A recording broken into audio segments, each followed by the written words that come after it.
नारद उवाच ध्यात्वा गणपतिं राजा धर्मराजो युधिष्ठिरः धीरस्य नैश्चरस्येवं चकारस्तवमुत्तमं शिरो मे भास्करिः पातु भालं छायसुतोऽवतु कोटराक्षो दृशौ पातु शिखिघण्टनिभश्रुति घ्राणं मे भीषणः पातु मुखं बलिमुखोऽवतु स्कन्दौ संवर्तकः पातु भुजौ मे भयदोऽवतु सौरिर्मे हृदयं पातु नाभिं शनैश्चरोऽवतु ग्रहराजः कटिं पातु सर्वतो रविनन्दनः पादौ मन्दगतिः पातु कृष्णः पात्वखिलं वपुः रक्षामेतां पठेन्नित्यं सौरेर्नाम बलैर्युतां सुखी पुत्री चिरायुश्च स भवेन्नात्र संशयः सौरिश्च नैश्चरः कृष्णो नीलोत्पलनिभस्यनिः शुष्कोदरो विशालाक्षो दुर्नीरीक्ष्यो विभीषणः शिखिकण्ठनिभो नीलच्छाया हृदयनन्दनः कालदृष्टिः कोटराक्षः स्थूलरोमावलीमुखः दीर्घो निर्मांसगात्रस्तु शुष्को घोरो भयानकः नीलांशुः क्रोधनो रौद्रो दीर्घश्मश्रुर्जटाधरः मन्दो मन्दगतिः कञ्जो तृप्तः संवर्तको यमः ग्रहराजः कराली च सूर्यपुत्रो रविशशी कुजो बुधो गुरुकाव्यो भानुजः सिंहिकासुतः केतुर्देवपतिर्बाहुः कृतान्तो नैऋतस्तथा शशी मरुत्कबेरश्च ईशानः सुरात्मभूः विष्णुर्हरो गणपतिः कुमारः काम ईश्वरः कर्ता हर्ता पालयिता राज्यभुक्राजदायकः छायासुतः श्यामलाङ्गो धनहर्ता धनप्रदः क्रूरकर्म विधाता च सर्वकर्मावरोधकः तुष्टो रुष्टः कामरूपः कामदो रविनन्दनः ग्रहपीडाहरश्चान्तो नक्षत्रेषु ग्रहेश्वरः स्थिरासनः स्थिरगतिर्महाकायो महाबलः महाप्रभो महाकालः कालात्मा कालकालकः आदित्यभयदाता च मृत्युरादित्यनन्दनः शतभिरुक्षदयिता त्रयोदशी तिथिप्रियः तिथ्यात्मा तिथिगणनो नक्षत्रगणनायकः योगराशिर्मुहूर्तात्मा कर्ता दिनपतिप्रभुः शमीपुष्पः प्रियः श्यामस्त्रैलोक्याभयदायकः नीलवासाः क्रियासिन्धुर्नीलाञ्जनच्छयच्छविः सर्वरोगहरो देवः सिद्धो देवगणस्तुतः अष्टोत्तरशतं नाम्नां सौरेच्छायसुतस्य यः पठेन्नित्यं तस्य पीडा समस्तानश्यति ध्रुवौ कृत्वा पूजां पठेन्मर्त्यो भक्तिमान्यस्तवौ सदा विशेषतः शनिदिने पीडा तस्य विनश्यति जन्मलग्ने स्थितिर्वापि गोचरे क्रूरराशिगे दशासु च गते सौरौ तथास्तवमिमं पठेत् पूजयेद्यः शनिं भक्त्या शमीपुष्पाक्षताम्बरैः विधाय लोहप्रतिमां नरो दुःखाद्विमुच्यते बाधायान्यग्रहाणां च यः पठेत् तस्य नश्यति भीतो भयाद्विमुच्येत बद्धो मुच्येत बन्धनात् रोगी रोगाद्विमुच्येत नरस्तवमिमं पठेत्। पुत्रवान् धनवान् श्रीमान् जायते नात्र संशयः।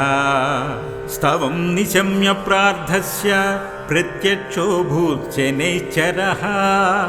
दत्त्वा राज्ञे वरः कामं शनिश्चान्तर्धते तथा।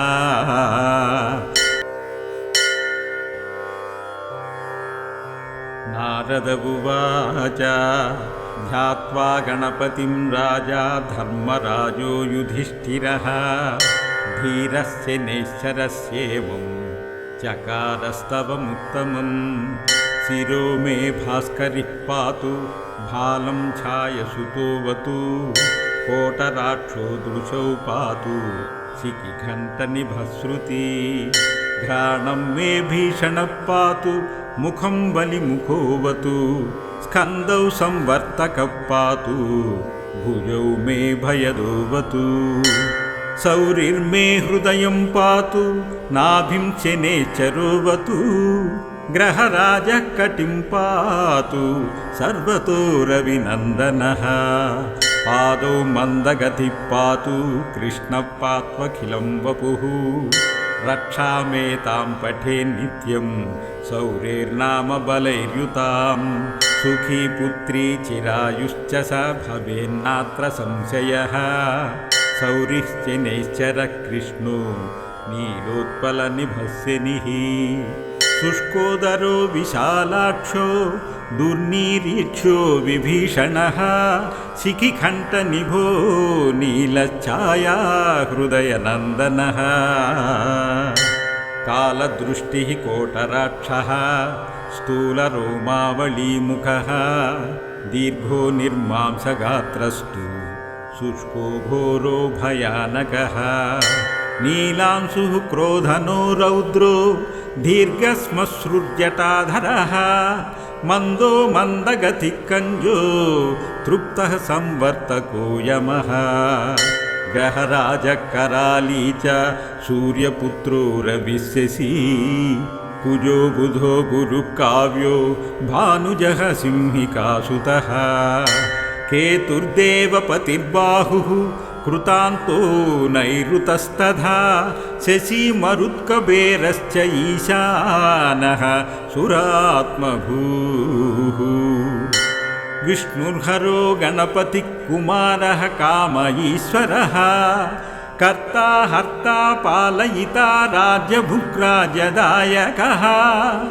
छायासुतः श्यामलाङ्गो धनहर्ता धनप्रदः। क्रूरकर्म विधाता च सर्वकर्मावरोधकः। तुष्टो रुष्टः कामरूपः कामदो रविनन्दनः।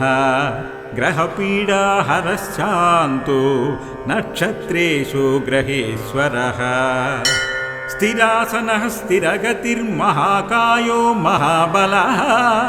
महाप्रभो महाकालः कालात्मा कालकालकः।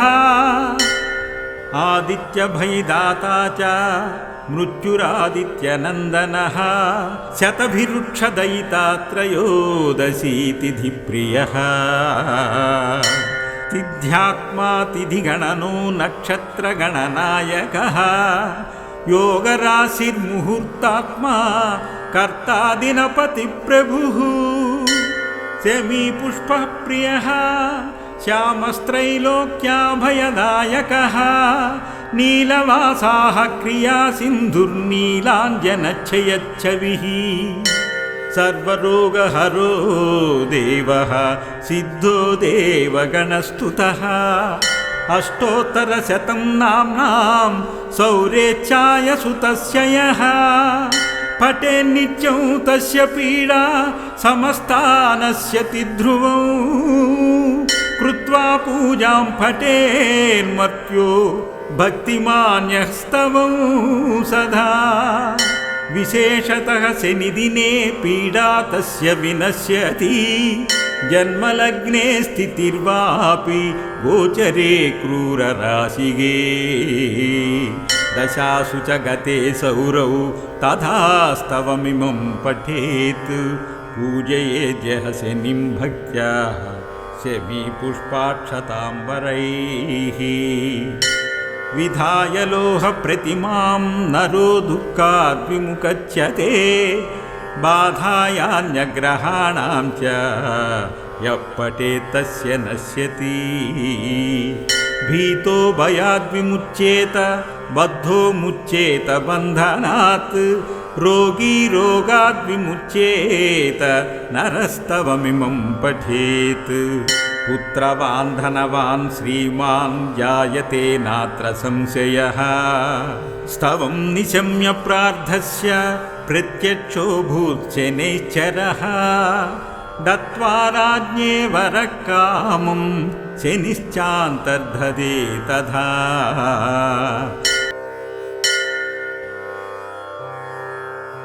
नारद उवाच ध्यात्वा गणपतिं राजा धर्मराजो युधिष्ठिरः धीरः शनैश्चरस्येवं चकारस्तवमुत्तमं शिरो मे भास्करिः पातु भालं छायसुतोऽवतु कोटराक्षो दृशौ पातु शिखिघण्टनिभश्रुति घ्राणं मे भीषणः पातु मुखं बलिमुखोऽवतु स्कन्दौ संवर्तकः पातु भुजौ मे भयदोऽवतु सौरिर्मे हृदयं पातु नाभिं शनैश्चरोऽवतु ग्रहराजः कटिं पातु सर्वतो रविनन्दनः पादौ मन्दगतिः पातु कृष्णः पात्वखिलं वपुः रक्षामेतां पठेन्नित्यं सौरेर्नाम बलैर्युतां सुखी पुत्री चिरायुश्च स भवेन्नात्र संशयः सौरिश्चनैश्चरः कृष्णो नीलोत्पलनिभस्यनिः शुष्कोदरो विशालाक्षो दुर्निरीक्ष्यो विभीषणः शिखिकण्ठनिभो नीलच्छाया हृदयनन्दनः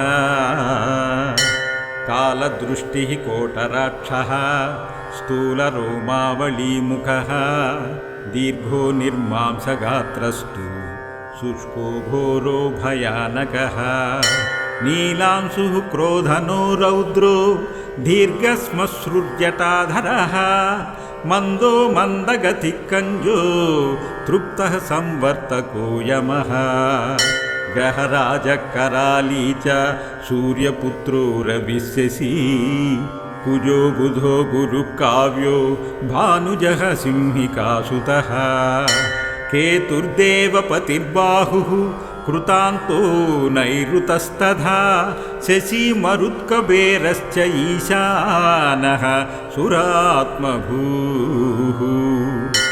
विष्णुर्हरो गणपतिः कुमारः काम ईश्वरः कर्ता हर्ता पालयिता राज्यभुक्राजदायकः छायासुतः श्यामलाङ्गो धनहर्ता धनप्रदः क्रूरकर्म विधाता च सर्वकर्मावरोधकः तुष्टो रुष्टः कामरूपः कामदो रविनन्दनः ग्रहपीडाहरश्चान्तो नक्षत्रेषु ग्रहेश्वरः स्थिरासनः स्थिरगतिर्महाकायो महाबलः महाप्रभो महाकालः कालात्मा कालकालकः आदित्यभयदाता च मृत्युरादित्यनन्दनः शतभिरुक्षदयिता त्रयोदशी तिथिप्रियः तिथ्यात्मा तिथिगणनो नक्षत्रगणनायकः योगराशिर्मुहूर्तात्मा कर्ता दिनपतिप्रभुः शमीपुष्पः प्रियः श्यामस्त्रैलोक्याभयदायकः नीलवासाः क्रियासिन्धुर्नीलाञ्जनच्छयच्छविः सर्वरोगहरो देवः सिद्धो देवगणस्तुतः अष्टोत्तरशतं नाम्नां सौरेच्छायसुतस्य यः पठेन्नित्यं तस्य पीडा समस्ता नश्यति ध्रुवौ कृत्वा पूजां पठेन्मर्त्यो भक्तिमान्यस्तवं सदा विशेषतः शनिदिने पीडा तस्य विनश्यति जन्मलग्ने स्थितिर्वापि गोचरे क्रूरराशिगे दशासु च गते सौरौ तथास्तवमिमं पठेत् पूजयेद्यः शनिं भक्त्या शमीपुष्पाक्षताम्बरैः विधाय लोहप्रतिमां नरो दुःखाद् विमुच्यते बाधायान्यग्रहाणां च यः पठेत् तस्य नश्यति भीतो भयाद्विमुच्येत बद्धो मुच्येत बन्धनात् रोगी रोगाद्विमुच्येत नरस्तवमिमं पठेत् पुत्रवान् धनवान् श्रीमान् जायते नात्र संशयः स्तवं निशम्य प्रार्थस्य प्रत्यक्षो भूत्शनैश्चरः दत्त्वा राज्ञे वरः कामं शनिश्चान्तर्धते तथा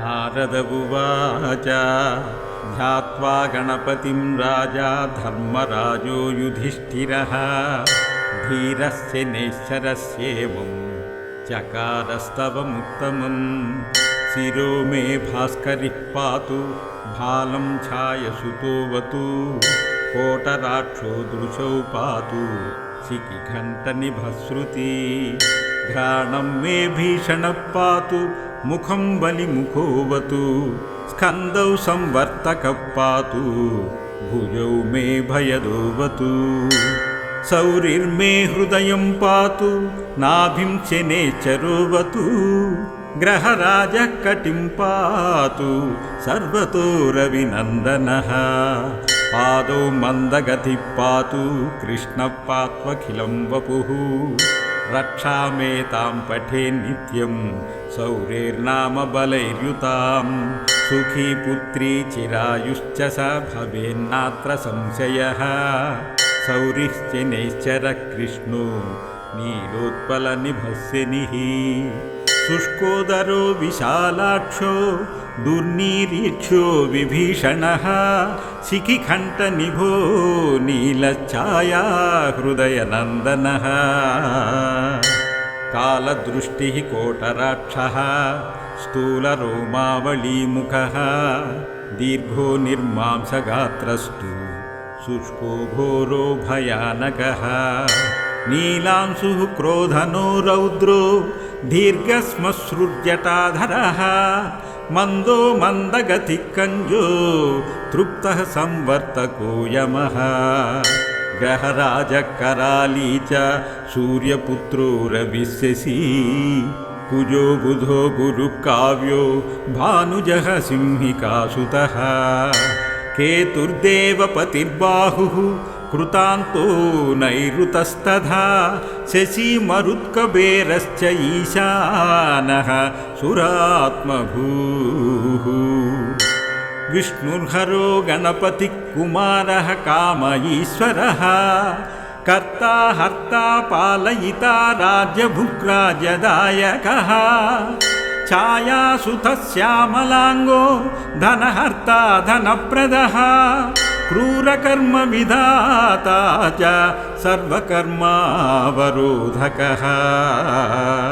तुष्टो रुष्टः कामरूपः कामदो रविनन्दनः ग्रहपीडाहरश्चान्तो नक्षत्रेषु ग्रहेश्वरः स्थिरासनः स्थिरगतिर्महाकायो महाबलः महाप्रभो महाकालः कालात्मा कालकालकः आदित्यभयदाता च मृत्युरादित्यनन्दनः शतभिरुक्षदयिता त्रयोदशीतिथिप्रियः तिथ्यात्मा तिथिगणनो नक्षत्रगणनायकः योगराशिर्मुहूर्तात्मा कर्ता दिनपतिप्रभुः शमी पुष्पप्रियः श्यामस्त्रैलोक्याभयदायकः नीलवासाः क्रियासिन्धुर्नीलाञ्जनच्छयच्छविः सर्वरोगहरो देवः सिद्धो देवगणस्तुतः अष्टोत्तरशतं नाम्नां सौरेच्छाय सुतस्य यः पठेन्नित्यं तस्य पीडा समस्ता नश्यति ध्रुवं कृत्वा पूजां पठेन्मर्त्यो भक्तिमान्यस्तवं सदा विशेषतः शनिदिने पीडा तस्य विनश्यति जन्मलग्ने स्थितिर्वापि गोचरे क्रूरराशिगे दशासु च गते सौरौ तथास्तवमिमं पठेत् पूजयेद्यः शनिं भक्त्या शमीपुष्पाक्षताम्बरैः विधाय लोहप्रतिमां नरो दुःखाद्विमुच्यते बाधायान्यग्रहाणां च यः पठेत् तस्य नश्यति भीतो भयाद्विमुच्येत बद्धो मुच्येत बन्धनात् रोगी रोगाद्विमुच्येत नरस्तवमिमं पठेत् पुत्रवान् धनवान् श्रीमान् जायते नात्र संशयः स्तवं निशम्य प्रार्थस्य प्रत्यक्षो भूत्शनैश्चरः दत्त्वा राज्ञे वरः कामं शनिश्चान्तर्धते तथा